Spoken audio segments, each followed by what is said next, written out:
Shalom. This thought I want to share with you today, it involves people. Matter of fact, it started with the very first two people, according to the scriptures. And then it involves a snake or a serpent. And I want to apologize to the creature that's called a snake or a serpent, because through this thing that's going on in the earth today, some call it gang stalking. I've come across some people that are so subtle and evil that they need to probably rename the snake to something else, because these are some true serpents and they're more wicked than the animal. So I want to apologize to the slithering animal that don't really know no better than to be what he is, because these people come with smiling faces.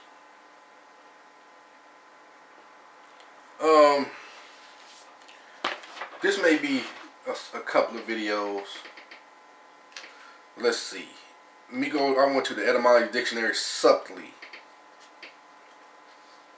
And also, let me say something too. Yeah, it's going to be a couple of videos. See, these dictionaries, the true definitions in the script about what the words in the scripture says and their meaning. These are tools. But without the spirit of the Most High, that's all they are, of tools. You basically reading something that has been recorded. And even in that, you got to remember, the beast or this serpent is a cunning serpent. So when the interpretation, if you take the interpretation away from the slithering animal that's on the ground and apply it to the mind of man that smiles in your face, he's worse than the animal that's crawling on the ground, because he has intellect. He has a snake, which can be referenced to a man or a woman, but a snake does what a snake does. And I'm talking about the animal that's crawling. It's going to do what it do. But man has an added ingredient. He's a serpent because of the flesh, that nature, like the crawling animal, but he also has intellect to choose to do right or wrong. So when he chooses to do evil, because he refused to listen or acknowledge the Most High and choose to do evil, how evil is his mind? His mind has become the Elohim serpent, because he has the choice to do evil and the power to bring about certain evils.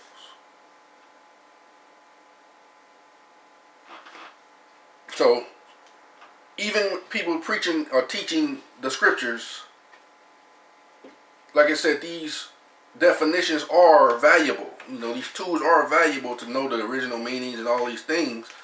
But he said, it's not by power nor by might, but by my spirit. So if you don't have his spirit, you're just reading words, but you still don't have an understanding of what you're saying, because you're going by your serpent mind. Some things can only be derived through the spirit of the Most High.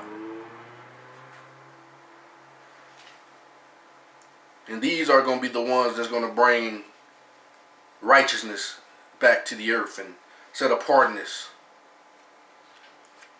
You can't go to school to learn these. Now, I'm not telling you that education is not profitable, but to do this work, you're going to need the spirit.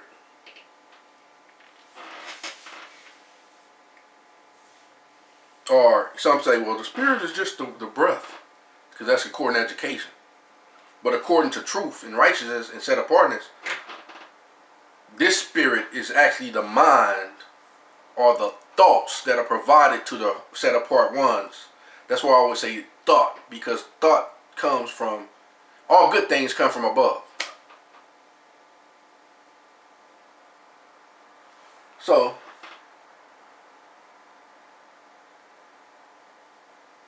look at the time.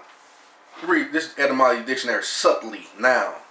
13th century. Subtle, skill, ingenuity, from Old French, sautot, skillfulness, cunning. Modern French subtlety. From Latin subtilitum, nominative subtilitas. Fineness, simplicity, slenderness. Noun of quality from subtilis, fine, thin, delicate, see subtle. From late 14th century as cleverness, shrewdness, trickery, guile. See, look at this. Didn't Yahusha said he had no guile in him, so you know that's not his mind. The mind of Yahushua HaMashiach says, put on this mind that was also in Yahushua HaMashiach, the mind of the Most High, to be in heavenly places, to be in the clouds, coming back in the clouds. See, Yahushua HaMashiach didn't have no cleverness, shrewdness, trickery, guile, craftiness, witchcraft, and all those things. Also, thinness, slenderness, smallness, rarity. The B begins to appear late 14th century in English in imitation of Latin. Subtle adjective, 1300. Mid 13th century as surname, subtle, penetrating, indigenous, refined, of the mind. Sophisticated, intricate, abstruse, of arguments. See Old French subtil. Subtle, adept, adroit, cunning, wise, detailed. See, that's why they say the serpent is wise. But the serpent mind of the man is, that's why I say I have to apologize to the animal, because he take a lot of the characteristics of the same flesh, cold-bloodedness of the animal called a serpent or a snake, but man is far worse. Because he can choose to do some things with that mind of his will to do these things. Now, I'm going to go into that. Now, this gave me another thought. See, because a lot of people say that Eve was talking to another being in the garden. Now, just consider, you ain't got to agree with it. But could it be that she was sitting in the garden contemplating, like some women do, of what they're gonna how they're gonna get their man or their husband or whatever you call him to do something? They sit around and think about it, how they gonna go about and bring it to pass. When nobody with them, they were just there in their own space, own mind, thinking about how I'm gonna get him to do this. What am I gonna use, my sex, or am I gonna use something to make him do what I want him to do, but I'm gonna make him think that it was his thought? Could that be what happened in the garden? That's why Adam said, it was this woman you gave me. But even though it was his responsibility, but it started with her. The enemy came through her mind. Because she the one sat around thinking about, yeah, I know the Most High said do this, but I think this is a woman's world. I can get him to do what I want him to do because I got the power. I'm gonna sit there and think about this thing. Then the enemy joined her mind and said, did the Most High say that this is gonna happen? The subtleness of it. So he didn't tell you what was gonna happen, the result of it, but he basically was just, you kind of right about that. I think the Most High is jealous of you. I think Adam's jealous of you. I think your thinking is right. I think they're trying to keep something from you.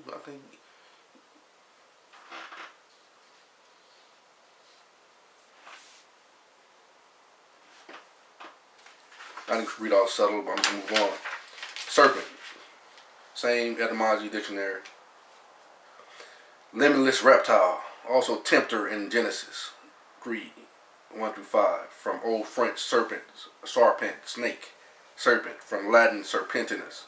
Nominative serpent, snake, creeping thing. Also name of a constellation from present participle of sapere, to creep. To crawl, creep. Source also of Sanskrit, sarpatas, creeps, sapa. See, this serpent creep up on you. This mind creep up on you. It gets you to do stuff because it creeps up on you subtly. But it does it subtly, like it creeps a little at a time. Get you to do stuff a little bit at a time. It could almost be like compared to the Black Widow, the web, slowly creating a web of deception to trap you.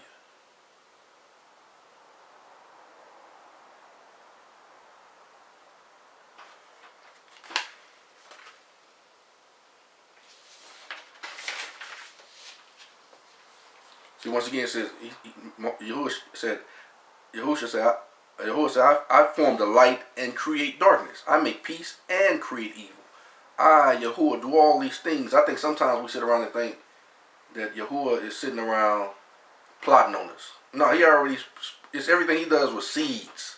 His word is a seed. And that's how it created everything. He just spoke it. And everything started his work. He great.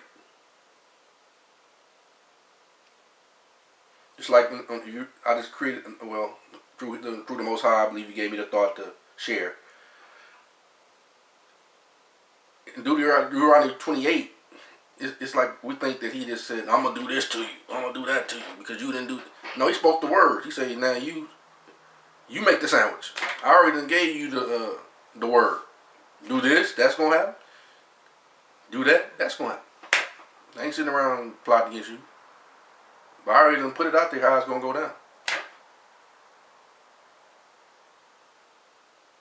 But because I have good thoughts towards you and you my people and my children, I will make a special appearance every now and then to make sure everything turn out for your good. Because all things work out for the good of those who are called according to his purpose. Who love him and called according to his purpose. Now if he love you and you called according to his purpose, it's going to work out for your good. No matter how you find yourself. All right, that's part one. Let me move on to part two.